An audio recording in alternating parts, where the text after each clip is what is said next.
Bitcoin e ouro é exatamente a mesma coisa que eu disse na call anterior.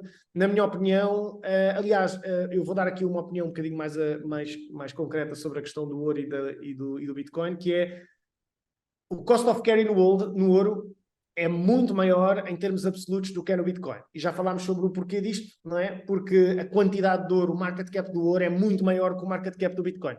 Portanto, o cost of carry é muito maior e, portanto, a pressão vendedora também pode ser muito maior.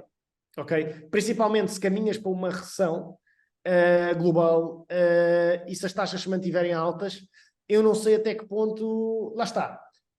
Na minha opinião, o cost of carry é demasiado elevado e eu não consigo estar bullish no ouro.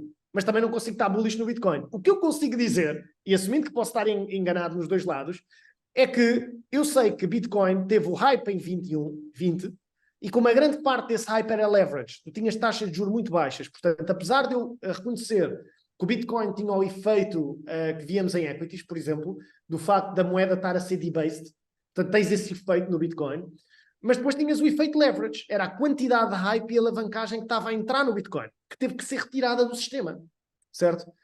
Na minha opinião, esse hype saiu e aliás, tu se olhares para o implied volatility do Bitcoin, neste momento está à volta dos 30%. 30%, que é, portanto, na minha opinião, considerando o tipo de ativo que parece que já está muito maduro para ter 30% da IV. Ok? Porque 30% da IV é o equivalente, se calhar, a sei lá, um Airbnb, certo? Ou alguns destes estoques têm os 30% da IV e a Bitcoin neste momento tem o mesmo IV. Ok? Se assumirmos que esse efeito de alavancagem, o que acontece aqui é que para mim há ali uma equação uma equação com vários efeitos multiplicadores, não é? Com vários coeficientes.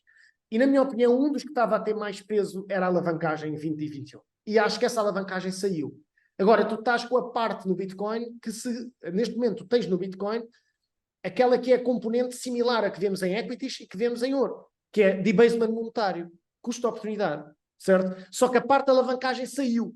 Portanto, neste momento, se aqui podíamos, se em 2020 e 2021 podíamos ter feito um long short ouro-Bitcoin, neste momento podemos fazer o trade ao contrário. Não é? Temos um long short, podemos fazer um long short em que vamos short ouro, long Bitcoin. E vocês dizem, calma, mas isso é uma maluqueira. Certo, mas é ajustado ao IV, certo? O Bitcoin neste momento tem um at the money IV de 34% e o ouro tem um IV de 15,1%. Significa que para cada Gold Future, por exemplo, isto é o contrato mais pequeno da CME, são 18.800 dólares, e o contrato mais pequeno de microbitcoins da CME agora são 2.600. Isto comparado em 2020, em que o mínimo de um contrato de futuros eram 5 bitcoins. Ok? Portanto, hoje em dia já existe muito mais acesso ao investimento standardizado em bitcoins, isto é tudo cash settled e regulado. Portanto, se olharmos para isto, o long short, na prática, é um bocadinho menos de metade em bitcoin do que temos em ouro. Ok? Sendo que há opções e é muito fácil de gerir o risco para outsized moves. Se olharmos aqui para o Bitcoin, o que nós vemos aqui é, sem estar ajustado ao IV, estes são os movimentos que nós vemos desde o início do ano, year to date.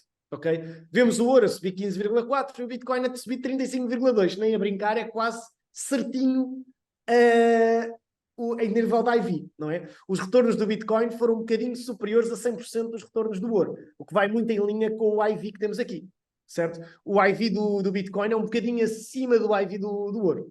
Okay? Questão, temos estes grandes dislocations no preço do Bitcoin, mas overall está à volta daquilo que é esperado do ponto de vista do IV, certo?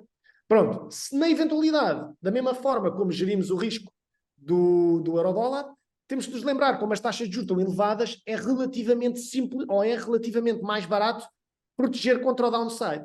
Porquê? Porque a taxa de juros é muito elevada e, portanto, o preço dos puts é mais baixo. Porque isso afeta, como nós vimos no início da call, os calls beneficiam com o aumento da IV e os puts ficam mais baratos com o aumento, com o aumento das taxas de juros. Portanto, os calls beneficiam, o preço fica mais alto quando o juro é mais alto e os puts ficam mais baratos quando o juro é mais alto. Ok?